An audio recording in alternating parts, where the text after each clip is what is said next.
Good morning dear students. हम prism पढ़ रहे थे। अपना प्रिज्म जो टॉपिक है वो कंप्लीट हो चुका है। अब हम उससे रिलेटेड कुछ क्वेश्चन देख लेते हैं, ठीक है। जो आपकी बुक में एग्जाम्पल्स है, जो पीछे एक्सरसाइज में जो क्वेश्चन दे रखे हैं उनको हम सोल्व कर लेते हैं। अपना एग्जाम्पल नंबर जो 11.19 है, 11.19 है, ठीक है। उसमें क्या गिवन है आपको? गिवन है कि कांच के प्रिज्म का न्यूनतम विचलन कोण इसके अपवर्तक कोण के बराबर है, प्रिज्म कोण का मान ज्ञात कीजिए। ओके, एक प्रिज्म है, ठीक है, उसका अपवर्तनांक हमें √3 दे रखा है और क्वेश्चन में ये भी दे रखा है कि प्रिज्म कोण का जो मान है वो न्यूनतम विचलन कोण के बराबर है। मतलब प्रिज्म कोण या हम अपवर्तक कोण भी बोले सकते हैं, उसका मान न्यूनतम विचलन कोण के बराबर है। तो हमें प्रिज्म कोण का मान ज्ञात करना है, ए का मान निकालना है। रिफ्रैक्टिव इंडेक्स ऑफ प्रिज्म दे रखा है। एग्जाम्पल नंबर 11.19 देखें, इंपॉर्टेंट एग्जाम्पल है ये, ठीक है। गिवन डेटा क्या गिवन है? हमें n की वैल्यू दे रखी है, अपवर्तनांक दे रखा है प्रिज्म के पदार्थ का, √3 कितना दे रखा है? 2 दे रखा है कि 3, √3 दे रखा है, ठीक है। और साथ में ये दे रखा है कि जो प्रिज्म कोण का मान है वो न्यूनतम विचलन कोण के बराबर है। प्रिज्म कोण का मान है prism angle is equal to the minimum deviation angle. ये दोनों इक्वल इक्वेशन में दिया हुआ है, ठीक है। हमें ए की वैल्यू फाइंड आउट करनी है कि ए की वैल्यू क्या होगी। ओके, तो हमें यहाँ पर हमारे पास ए डेल एल है, तो हम प्रिज्म फॉर्मूला अप्लाई करेंगे, ठीक है ना। रिफ्रैक्टिव इंडेक्स गिवन है तो prism formula, from prism formula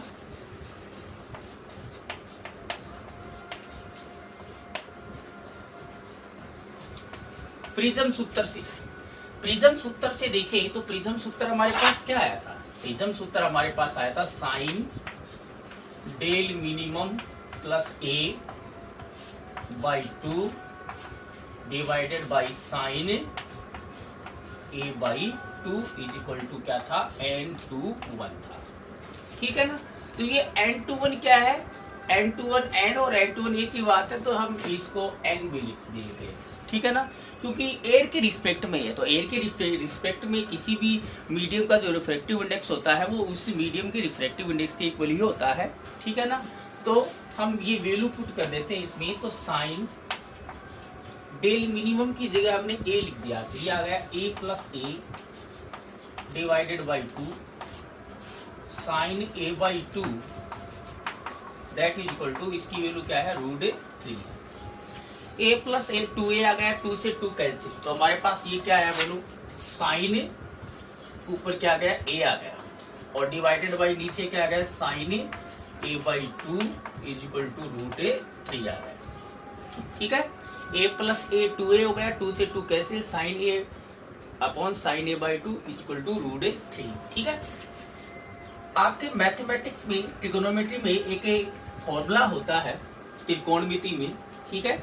bye वाले स्टूडेंट देखना, 2 साइन 2 थीटा जो होता है दैट इज इक्वल टू होता है 2 साइन थीटा कॉस थीटा, ये फॉर्मूला होता है। अगर साइन 2 थीटा, यहाँ पर एंगल देखो डबल है, ठीक है ना, इसकी वैल्यू किसके इक्वल होती है? 2 साइन थीटा कॉस थीटा। यहाँ पर एंगल देखो डबल है, यहाँ पर एंगल क्या हो गया? हाफ हो गया, ठीक है। 2 थीटा था, यहाँ थीटा थीटा आ गया। यहाँ पर देखो, हेंस देखो साइन ए की वैल्यू हम निकालते हैं, साइन ए, तो ये फॉर्मूला अप्लाई करते हैं। यहाँ पर एंगल 2 थीटा, यहाँ पर एंगल क्या है? ए है, तो 2 साइन, एंगल हाफ करना है, यहाँ पर तो एंगल 2 थीटा था, हाफ थीटा होगा, यहाँ ए है तो हाफ कितना होगा? a by 2 into cos a by 2। Okay, ये फॉर्मूला इसमें पुट कर दो, हेंस साइन ए की जगह क्या लिख दिया? 2 sine a by 2 cos a by 2 divided by क्या है हमारे पास? Sine a by 2, and that is equal to क्या आ गया? √3 आ गया। साइन a बाई 2 से साइन a बाई 2 कैंसिल हो गया, ठीक है। इसको बीच वाले को मिटा देता हूं, इसको नोट कर लिया होगा आपने। ओके, यहाँ पर क्या बचा? 2 को इधर भेज दो, तो हमारे पास क्या है, cos a/2 is equal to √3/2 आया कि नहीं आया ना। तो ये हमारे पास आ गया cos a/2। ठीक है, cos की कितने डिग्री पर या कितने एंगल पर cos की वैल्यू वो √3/2 होती है, कितने पर होती है, cos कितने पर होती है बोलो, 30 पर होगी कि 60 पर होगी, 30 डिग्री पर होती है। ठीक है, cos से cos कैंसिल हो गया, a/2 इज इक्वल टू आया 30 डिग्री, तो a इक्वल टू क्या आ गया, 60 डिग्री आ गया। ठीक है ना। हमें पता है कि जो हमारे पास जो प्रिज्म था वो हमने कैसा प्रिज्म लिया था, वो हमने समबाहु प्रिज्म था हमारे पास। समबाहु प्रिज्म बोले तो प्रत्येक जो कोण था वो 60 डिग्री था। ठीक है ना। तो यहाँ पर 60 डिग्री एंगल ही आ रहा है। Okay, very simple question. सिर्फ आपको प्रिज्म फॉर्मूला यहाँ पर लगाना है, और जो क्वेश्चन में दिया था कि डेल मिनिमम ए के इक्वल है, तो वो यहाँ पर पुट कर दिया। फिर उसके बाद में एक फॉर्मूला आपको लगाना है या ट्रिक लगानी है। ठीक है ना। ये जो ट्रिगोनोमेट्री का, ये त्रिकोणमिति का फॉर्मूला होता है, बायो वाले स्टूडेंट इसको फॉर्मूले को याद रखना। ठीक है ना। ये फॉर्मूला हम लगाकर ये ए की वैल्यू 60 डिग्री आ जाएगी। ठीक है, हो गया क्वेश्चन सबका, नोट कर लिया होगा सबने। ये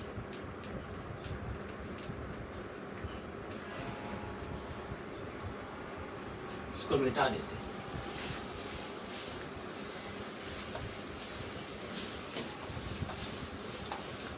नेक्स्ट एग्जांपल देखते हैं हम, एग्जांपल नंबर 11.20। 11.20 क्या है, एक छोटे कोण A के प्रिज्म के पृष्ठ पर प्रकाश आपतन कोण I पर आपतित होता है तथा इसके विपरीत पृष्ठ से अविलंबित निर्गत होता है। यदि प्रिज्म के पदार्थ का अपवर्तन n हो तो आपतन कोण I का मान क्या होगा। ठीक है ना। क्वेश्चन ने ये दिया हुआ है कि प्रिज्म है, उसके पदार्थ का जो रिफ्रैक्टिव इंडेक्स है, अपवर्तनांक है, वो n है। ठीक है ना। और उसके लिए प्रिज्म कोण का मान a है, वो अल्प दे रखा है, और पहले वाले पृष्ठ पर वो I कोण पर आपतित होता है। और लेकिन दूसरे वाला जो पृष्ठ है, हमें पता है कि प्रिज्म से 2 टाइम्स रिफ्रैक्शन होता है, 2 बार अपवर्तन होता है, एक बार तो एंटर करता है, एक बार बाहर निकलता है। पहले वाले जो रिफ्लेक्टिंग सरफेस है, पहली वाली जो अपवर्तक सतह है, उस पर I कोण पर आपतित हो रहा है, लेकिन दूसरी वाली जो अपवर्तक सतह है, दूसरी वाली जो रिफ्लेक्टिंग सरफेस है, उस पर वो नॉर्मली इंसिडेंट हो रहा है। ठीक है ना। तो देखिए हम ये गिवन है, हम इसका डायग्राम बना लेते हैं, डायग्राम से इसको समझने की कोशिश करते हैं। ये प्रिज्म हो गया अपना। ठीक है, ये अपनी ये ऐसे लाइट रे इंसिडेंट हो रही है, इसके लिए हम नॉर्मल ड्रॉ करें। ये लाइट रे इंसिडेंट हो रही है, ये इसके लिए नॉर्मल हो गया।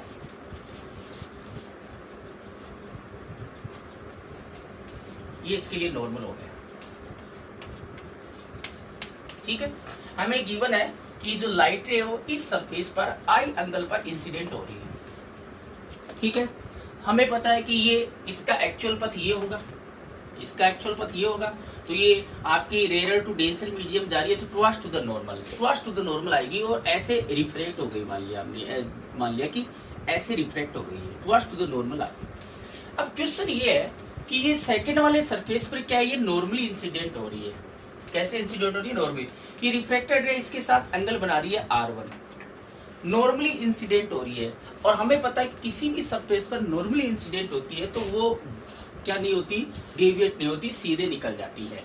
इसका मतलब यहाँ पर R2, यहाँ पर हमें पता है कि R2 एंगल होता है, रिफ्लेक्टेड रे नॉर्मल यही होगा इसका। तो यहाँ पर R2 एंगल कितना होगा, R2 एंगल कितना होगा बोलो, 0 डिग्री होगा, 90 डिग्री नहीं, 0 डिग्री। ओके, तो इसका जो रिफ्रैक्टिव इंडेक्स दे रखा है वो n दे रखा है। ओके, इसका जो प्रिज्म एंगल है वो कितना है, a है। ठीक है, अब देखो हमारे पास प्रिज्म जो फॉर्मूला हमने निकाला था, तो हमारे पास फॉर्मूला आया था ये कि since R1 plus R2 that is equal to क्या होता है, a होता है।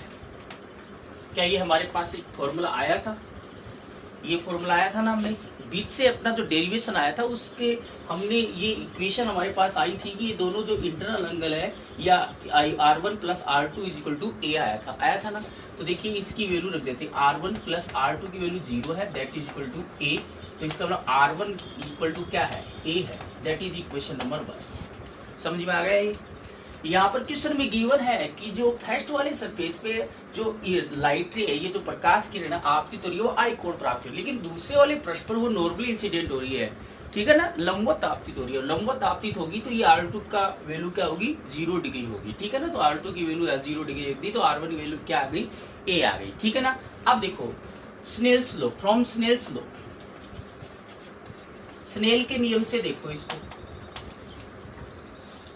स्नेल का नियम लगा दो, क्योंकि रिफ्लेक्शन हो रहा है तो स्नेल का नियम हम लगा सकते हैं।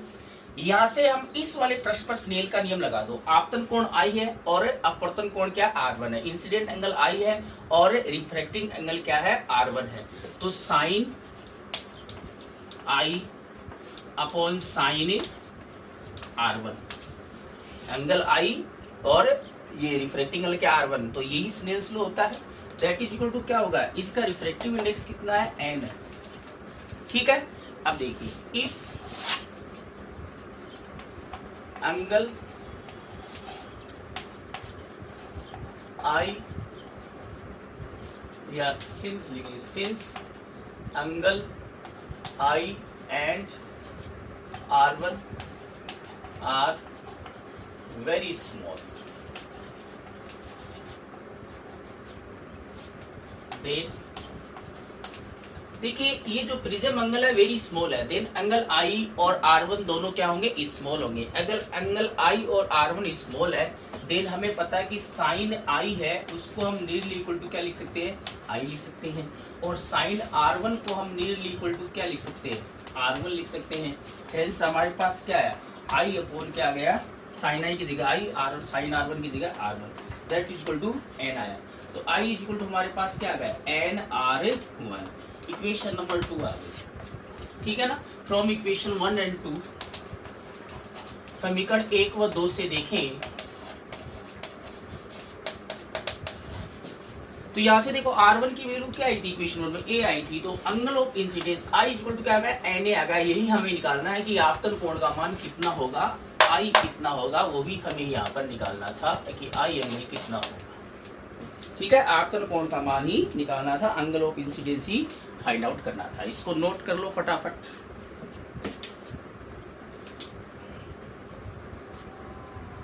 तो ये दो जो क्वेश्चन है वो तो प्रिज्म फॉर्मूले पर बेस्ड है, ठीक है। प्रिज्म जो हमने प्रिज्म पढ़ा था, प्रिज्म से रिफ्रैक्शन, प्रिज्म से प्रकाश का अपवर्तन पढ़ा था, उस पर आधारित है ये दोनों एग्जांपल्स, ओके। आगे वाले दोनों एग्जांपल्स है वो डिस्पर्सन ऑफ लाइट हमने पढ़ा था, उस पर बेस्ड है, ठीक है। तो मैं इसको मिटा देता हूं, नेक्स्ट एग्जांपल देख लेते हैं हम।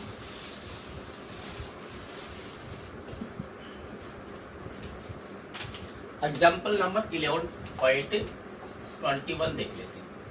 क्वेश्चन है हमारे पास कि एक प्रिज्म के पदार्थ का लाल रंग के लिए अपवर्तनांक, ठीक है ना, रेड कलर के लिए रिफ्रैक्टिव इंडेक्स, लाल रंग के लिए जो अपवर्तनांक दे रखा है प्रिज्म के पदार्थ का, गिवन डेटा हम लिख लेते हैं, ठीक है। एग्जाम्पल आप बुक से देखकर क्वेश्चन आप लिख लोगे, ठीक है। जिनके पास बुक नहीं है उनको मैंने ग्रुप में पहले ही इस चैप्टर की जो PDF है वो मैंने सेंड कर दी थी। अगर किसी के पास नहीं है तो मेरे को मैसेज कर देना, मैं दोबारा सेंड कर दूंगा, ठीक है ना। क्वेश्चन में दिया है कि लाल रंग के लिए जो प्रिज्म के पदार्थ का अपवर्तनांक है, तो लाल रंग के लिए अपवर्तनांक हम NR मानते हैं, रेड कलर के लिए रिफ्रैक्टिव इंडेक्स है वो 1.58 गिवन है, ओके। आगे क्या गिवन है, नीले रंग के लिए अपवर्तनांक, नीले जो रंग है नीला, ब्लू कलर के लिए जो रिफ्रैक्टिव इंडेक्स दे रखा है ब्लू कलर के लिए वो हमें कितना दे रखा है, वो हमें गिवन है 1.60, ओके, ये गिवन है। यदि प्रिज्म कोण 2 डिग्री हो तो दोनों रंगों का विचलन तथा प्रिज्म द्वारा उत्पन्न कोणीय विक्षेपण ज्ञात कीजिए, ठीक है ना। हमें यहाँ पर दे रखा है कि प्रिज्म एंगल अगर 2 डिग्री है, प्रिज्म कोण है उसका मान 2 डिग्री दे रखा है। तो दोनों जो कलर है, दोनों रंग है, इनमें विचलन निकालना है। बोले तो हमें एक तो डेल आर निकालना है और एक हमें क्या निकालना है, डेल बी। लाल रंग में विचलन और नीले रंग में विचलन निकालना है, ठीक है ना। हमें इसमें रेड कलर में डेविएशन निकालना है और ब्लू कलर में डेविएशन निकालना, और हमें कोणीय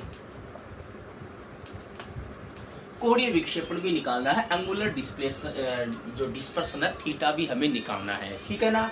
तो हम इसका सॉल्यूशन कर लेते हैं।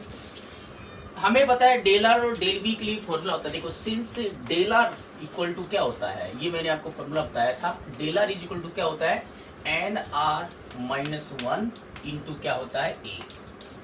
ये फॉर्मूला होता है कि नहीं होता। तो hence del R equal to क्या आ जाएगा, इसकी वैल्यू क्या है 1.58 माइनस 1 इंटू ए की वैल्यू क्या है 2 डिग्री। इसको सोल्व किया 0.58 इंटू 2, ये कितना आ गया, डेल आर आपका इतना डिग्री आ गया 1.16 डिग्री आ गया। ओके, डेल आर की वैल्यू आ गई। इसी प्रकार आप डेल किसकी, डेल बी निकालोगे तो डेल बी के लिए क्या फॉर्मूला आएगा, सिंस डेल बी के लिए फॉर्मूला क्या आएगा, N B minus 1 into A. तो del B is equal to N B कितना है 1.6 माइनस 1 इंटू 2 डिग्री। इसमें से इसको घटाया तो 0.6 आ गया इंटू 2 डिग्री, तो ये आ गया 1.2 डिग्री आ गया, ठीक है ना। तो हमने डेल आर और डेल बी दोनों की वैल्यू निकाल ली, ठीक है। अब हमें थीटा निकालना है। तो सिंस हमें पता है कि थीटा जो होता है, यहाँ पर आप डायरेक्ट हमें ये रिफ्रैक्टिव इंडेक्स वाला भी, हमने थीटा के लिए 2 फॉर्मूले ऑब्टेन किए थे, 2 फॉर्मूले प्राप्त किए थे।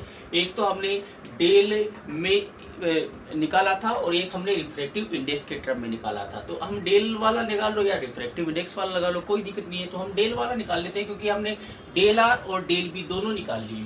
तो यहाँ से हम देखें, ठीक है, तो यहाँ पर देखो ब्लू कलर है, तो ब्लू कलर और रेड कलर में हमें निकालना है एंगुलर डिस्पर्सन, ठीक है ना। कोणीय विक्षेपण वो रेड कलर और ब्लू कलर में निकालना है। यहाँ पर वोयलेट कलर नहीं है, तो मैक्स ज्यादा डेविएशन किस में होगा, ब्लू कलर में, कम किस में, इसमें। तो इसके लिए जो फॉर्मूला होगा, ब्लू कलर में जो आपका एंगुलर डिस्पर्सन आएगा वो del B minus del R आ जाएगा। तो थीटा इज इक्वल टू क्या आ गया, डेल बी कितना है हमारे पास 1.2 डिग्री माइनस वो कितना है 1.16 डिग्री। तो बोलो कितना है, थीटा बराबर आ गया 0.04 डिग्री। ये आ गया हमारे पास एंगुलर डिस्पर्सन, कोणीय विक्षेपण आ गया किसमें, नीले कलर और लाल कलर के मध्य, ठीक है ना। इसको आप फटाफट नोट कर लेना। ये तो वेरी सिंपल क्वेश्चन।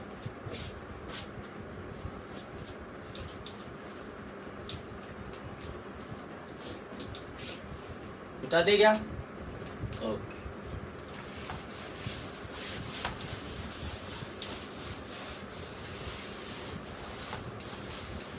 अब हम एग्जाम्पल नंबर 11.22 देख लेते हैं। अगला क्वेश्चन क्या है, लाल तथा बैंगनी रंग की प्रकाश किरणों के लिए क्राउन कांच का अपवर्तनांक इतना और इतना है। क्राउन कांच से बनी ये कोणीय विक्षेपण ज्ञात करना है, ठीक है ना। अगेन वही दिया है हमें, एक तो रेड लाल रंग दे रखा है। लाल रंग के लिए जो प्रिज्म के पदार्थ का जो अपवर्तनांक है, लाल रंग के लिए, रेड कलर के लिए दे रखा है 1.514 डिग्री, ये दे रखा है, इतना दे रखा है, ठीक है ना। इसकी कोई यूनिट नहीं होती है। और वोयलेट कलर के लिए दे रखा है इतना दे रखा है, ठीक है ना। यहाँ पर 2 कलर कौन कौन से, एक तो रेड कलर दे रखा है, एक वोयलेट। उसमें पहले वाले में ब्लू कलर था, इसमें वोयलेट दे रखा है। दोनों कलर के लिए प्रिज्म के पदार्थ का रिफ्रैक्टिव इंडेक्स दे रखा है। दोनों कलर के लिए ये रिफ्रैक्टिव इंडेक्स होगा। और इसमें जो प्रिज्म एंगल है वो हमें 6 डिग्री दे रखा है। प्रिज्म एंगल कितना दे रखा है, 6 डिग्री दे रखा है। और हमें अगेन वो क्या निकालना है, यहाँ पर दोनों कलर में हमें डेविएशन निकालना नहीं है। हमें केवल क्या पूछा है, थीटा पूछा है। बोले तो एंगुलर डिस्पर्सन पूछा है, कोणीय विक्षेपण पूछा है। तो हमें यहाँ पर डेल आर और डेल बी निकालने की जरूरत नहीं, क्योंकि हमारे पास एनआर और एनवी में फॉर्मूला होता है कि theta is equal to in terms of reflective index, अपवर्तनांक के पदों में भी हम फॉर्मूला निकाल चुके हैं, तो वो क्या होता है NV minus N R into A, ये हमारे पास फॉर्मूला आया था। ठीक है, तो हेंस सिंस ये होता है तो theta is equal to NV की वैल्यू कितनी है 1.5823 माइनस 1.5814 इंटू में ए की वैल्यू कितनी है 6 डिग्री है। तो ये कितना बचा बोलो 0.09 इंटू 6 आ गया, तो थीटा इज इक्वल टू आ गया 0.054 डिग्री। ये हमारे पास थीटा की वैल्यू आ गई। ठीक है, वेरी सिंपल क्वेश्चन, नोट कर लिया होगा सबने, मिटा देते हैं। तो ये तो अपने पास 4 एग्जाम्पल थे प्रिज्म से रिलेटेड। अब हम एक्सरसाइज क्वेश्चन में चलते हैं पीछे।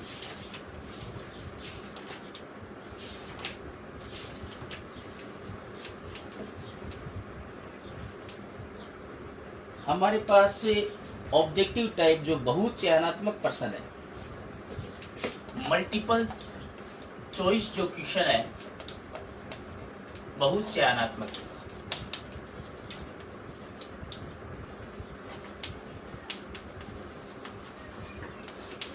बहुत चयनात्मक में देखिए, बहुत चयनात्मक में हम क्वेश्चन नंबर 7 देखते हैं।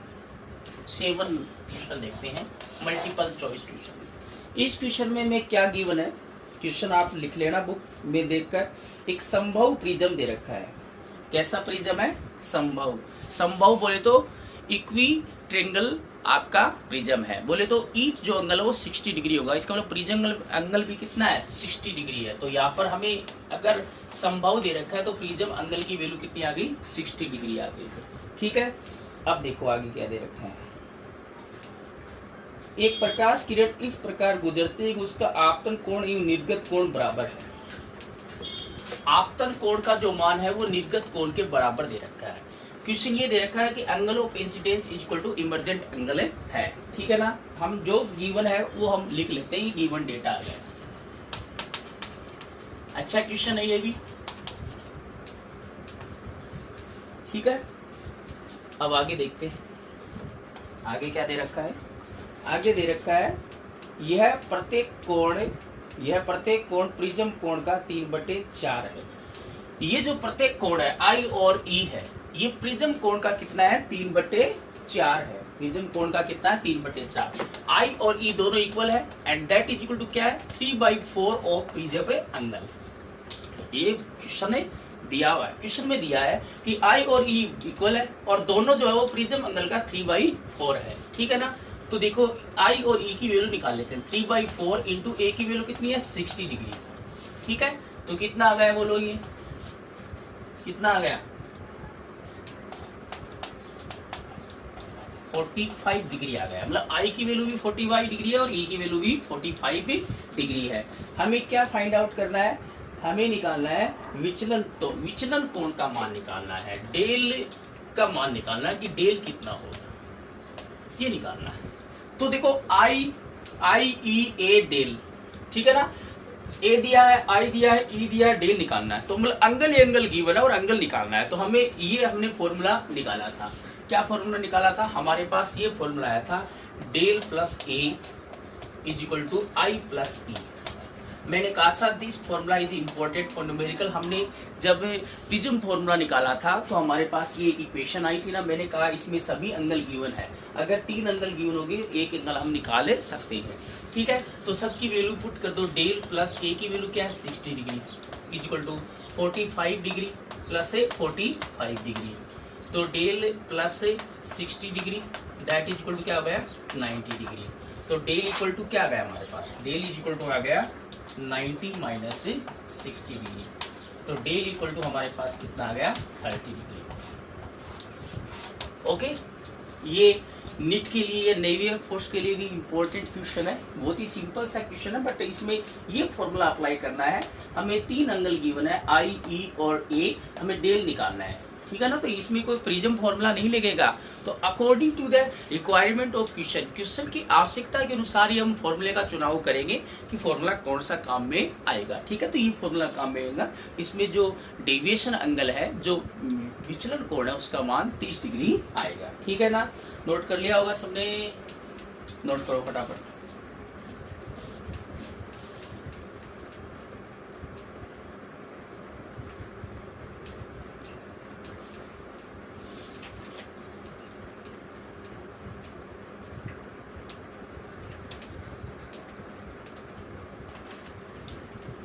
ओके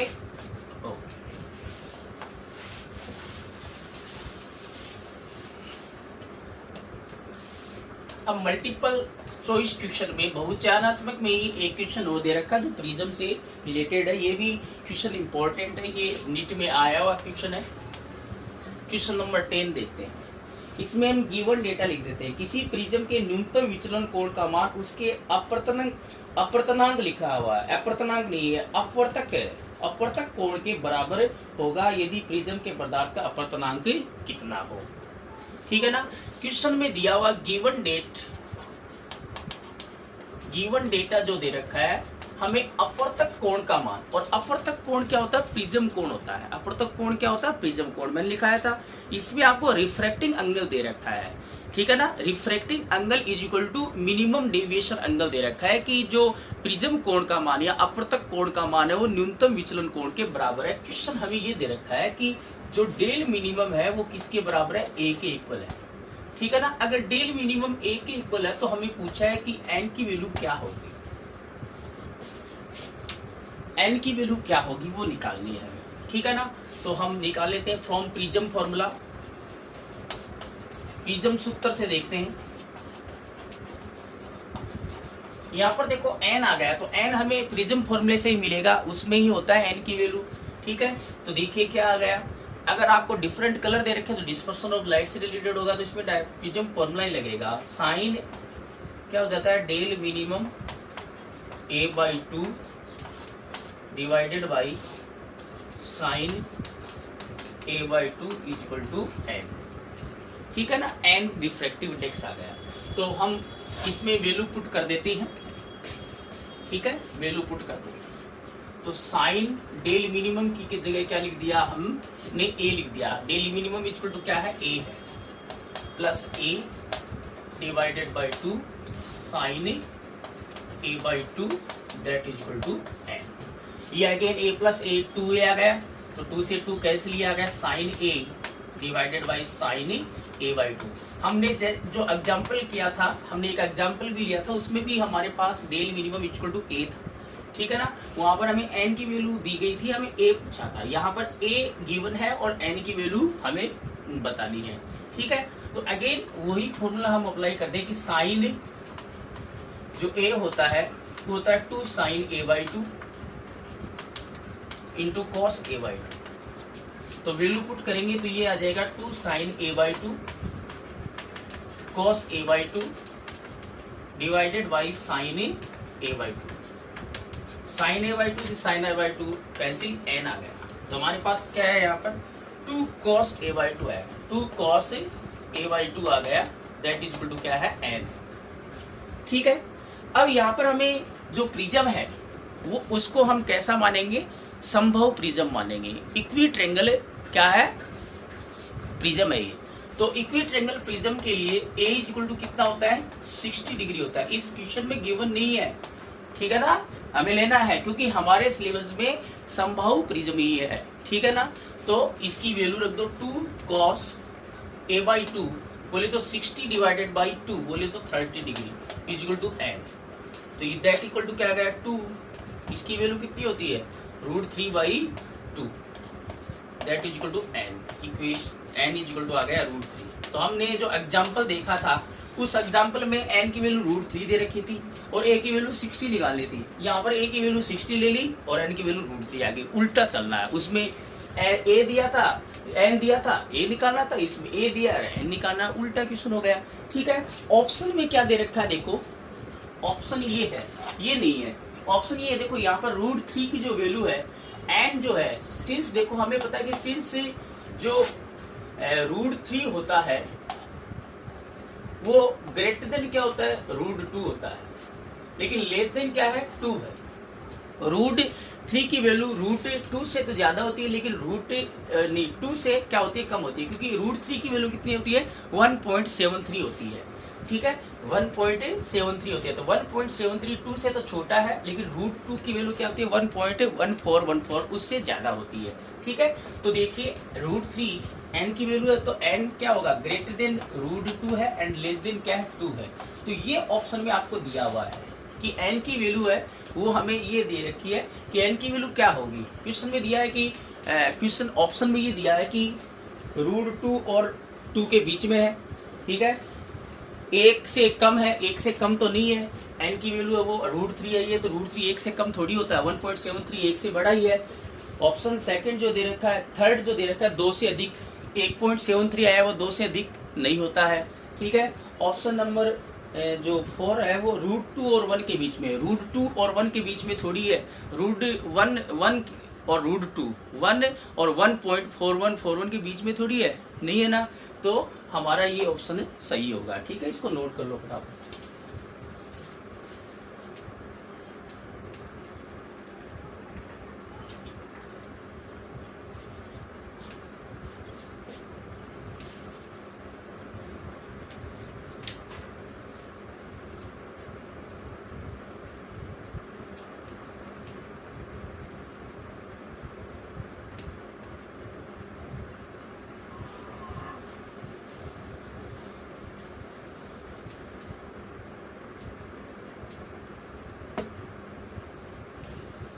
ठीक है, अब पीछे जो एक्सरसाइज की क्वेश्चन है, आंकिक जो प्रश्न है, आंकिक प्रश्न जो बुक में पीछे आंकिक प्रश्न दिए हुए हैं, हम सारे क्वेश्चन साथ साथ लेके चलेंगे। ठीक है, आंकिक जो प्रश्न दिए हुए हैं उनमें क्वेश्चन नंबर 6 है, आंकिक प्रश्न जो है, न्यूमेरिकल जो क्वेश्चन है। ठीक है, आंकिक प्रश्न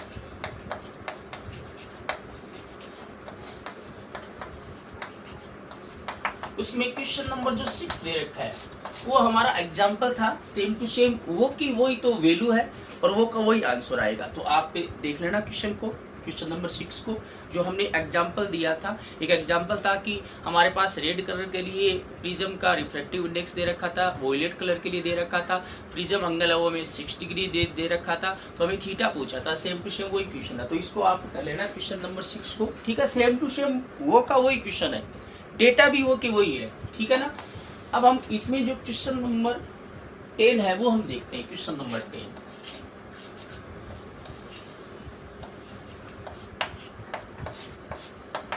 ठीक है, अच्छा क्वेश्चन है ये। एक प्रिज्म का अपवर्तन कोण ए, अपवर्तन कोण ए दे रखा है, अपवर्तन कोण बोले तो प्रिज्म एंगल दे रखा है, रिफ्लेक्टिंग एंगल दे रखा है, रिफ्लेक्टिंग एंगल प्रिज्म एंगल ही होता है। ठीक है ना, अपवर्तक कोण है वो प्रिज्म कोण ही होता है, ए दे रखा है। ठीक है, प्रिज्म का अपवर्तनांक, अपवर्तनांक इसमें गिवन डेटा जो है, अपवर्तनांक n जो दे रखा है वो क्या दे रखा है, कोट a/2 दे रखा है।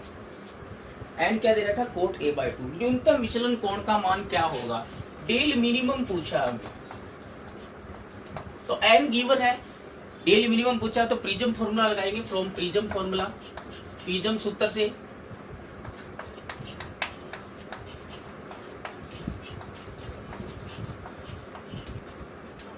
ठीक है, अब देखो प्रिज्म फॉर्मूला क्या होता है, sign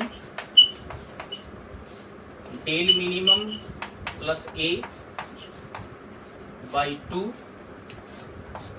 divided by sine a/2 equal to n। ठीक है, सबकी वैल्यू पुट कर दो यहाँ पर, क्या है बोलो, sine del minimum plus a/2 upon sine a/2। इसकी वैल्यू नहीं, n की वैल्यू गिवन है, जो कितनी दे रखी है, कोट a/2 दे रखी है। ठीक है ना, कोट a/2 दे रखी है। ठीक है, इसको हम सिंप्लीफाई कर देते हैं, sine del minimum plus a/2 divided by sine a/2। देखो कोट को हम क्या लिखते हैं, cot equal to cos divided by sine होता है, तो इसको हमने क्या लिख दिया, cos a/2 divided by sine a/2, ऐसे लिख सकते हैं ना। साइन a/2 से साइन a/2 कैंसिल हो गया, तो हमारे पास क्या आया, हमारे पास ये आया, देखो इधर तो बचा sign del minimum plus a/2,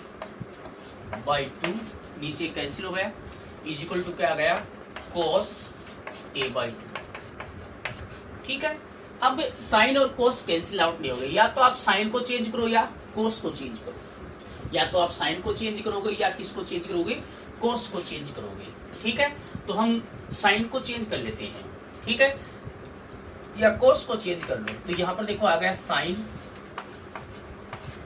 del minimum plus a/2, इसको क्या हम ऐसे लिख सकते हैं, साइन π/2 माइनस a/2, कैसे लिख सकते हैं इसको, साइन 90 माइनस थीटा, साइन से देखो साइन 90 माइनस थीटा जो होता है दैट इक्वल टू क्या होता है, cos थीटा ही होता है। ये आपने 11th क्लास में फॉर्मूला देखा होगा, sine 90 minus theta cos theta होता है। हमें रिक्वायर्ड ये है कि ये दोनों तरफ जो ट्रिगोनोमेट्रिक फंक्शन है उसको सेम बनाना है हमें, तब ये कैंसिल आउट होगा, अदरवाइज नहीं होगा। तो इस कोस को हमें साइन में चेंज करना है, तो कोस को साइन में डायरेक्ट चेंज नहीं कर सकते, हमें फॉर्मूला लगाना पड़ेगा। तो कोस थीटा है वो, उसको हम क्या लिख सकते हैं, कोस की जगह साइन आ गया है, लेकिन एंगल को क्या लेना पड़ेगा, 90 माइनस थीटा। तो यहाँ पर यही क्या है, थीटा की वैल्यू a/2 है, तो इसको क्या कहते हैं, 90 minus a/2।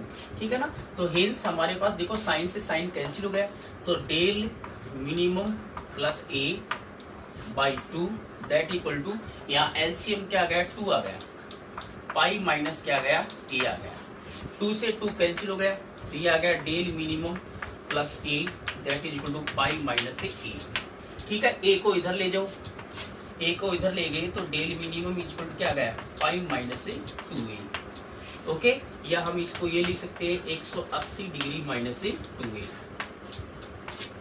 This is the answer. ठीक है ना, क्वेश्चन जो आपका आंसर दे रखा है उसमें प्लस दे रखा है, ठीक है ना, प्लस दे रखा है, जो बुक में आंसर प्लस है तो माइनस कर लेना, उसको गलत है वो। ठीक है ना, तो ये अपने प्रिज्म से रिलेटेड जो भी क्वेश्चन है बुक में वो हमने कर लिए हैं।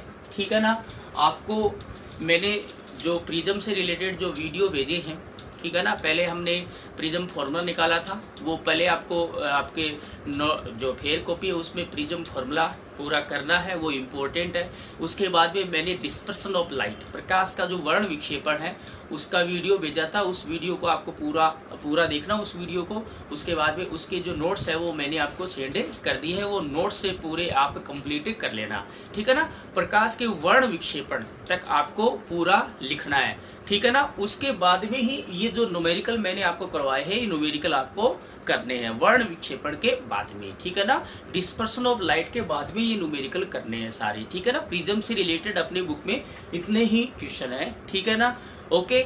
अब देखो कल जो है वो हम फर्स्ट चैप्टर का वीडियो मैं आपको सेंड करूंगा, जितना आपको फर्स्ट चैप्टर में मैंने आपको करवा दिया है, मैंने 3 आपको वीडियो सेंड किए थे फर्स्ट चैप्टर के। ठीक है, तो देखो ये लॉकडाउन है वो कितने समय तक चलेगा हमें पता नहीं है, लंबे समय तक भी चल सकता है, ये जून जुलाई अगस्त तक भी चल सकता है, इसलिए अपना जो पढ़ाई का जो टाइम है वो काफ़ी डिस्ट्रॉय होगा। ठीक है, एग्ज़ाम तो अपनी फिक्स डेट पर ही होगी, तो इसका मतलब ये है कि हमें इन छुट्टियों का फ़ायदा लेना है, या ये नहीं कि ऐसे ही बैठे रहें। ठीक है ना, जितना भी कोर्स हो जाए उतना ठीक है, तो हम फर्स्ट चैप्टर को भी साथ में पैरेलल लेके चलेंगे। ठीक है ना, तो इंग्लिश मीडियम वाले जो बच्चे हैं उनको मैंने फर्स्ट चैप्टर का जितना मैंने आपको पढ़ा दिया, जितना जो आपको चैप्टर करवा दिया है वीडियो के माध्यम से, तो उतना मैंने आपको मटेरियल सेंड कर दिया है। हिंदी मीडियम वाले बच्चे हैं उनको मैं कल सेंड कर दूंगा। ठीक है, तो आप फर्स्ट वाले जो चैप्टर है उसके लिए आप अलग से कॉपी डाल लेना। ठीक है ना, उसको अलग कॉपी में करना है। ठीक है, तो फर्स्ट जो फिजिक्स है उसका पार्ट भी हम साथ में लेके चलेंगे, सेकंड जो फिजिक्स है वो चल रही है अपनी, ये चैप्टर चल रहा है, फर्स्ट फिजिक्स को भी हम साथ में लेके चलेंगे। ठीक है ना, तो इसको आप पूरे ये न्यूमेरिकल आप नोट कर लेना। फिर कॉपी में हम साथ साथ में न्यूमेरिकल भी निकालते जा रहे हैं, सभी के लेंस से रिलेटेड हो या प्रिज्म से रिलेटेड हो, ठीक है। तो कल हम एक लेक्चर इसका होगा और एक अपना लेक्चर होगा फर्स्ट चैप्टर का होगा। तो फर्स्ट चैप्टर का जितना मैंने आपको करवा दिया उतना आपको फिर कॉपी में करना है। इंग्लिश मीडियम वाले बच्चों को मैंने पहले ही इन्फॉर्म कर दिया था, ठीक है, उनको पहले ही मैंने पीडीएफ भी सेंड कर दिया था। तो पीडीएफ के वो पूरी पीडीएफ हो वो नई कॉपी में आप उतार लेना, ठीक है ना। जितना मैंने आपको बेंजामिन फ्रैंकलिन का जो एक्सपेरिमेंट था वहाँ तक मैंने आपको करवा दिया था, वहाँ तक वीडियो को आप दोबारा देख लेना, दोबारा समझ लेना, ठीक है। Thank you.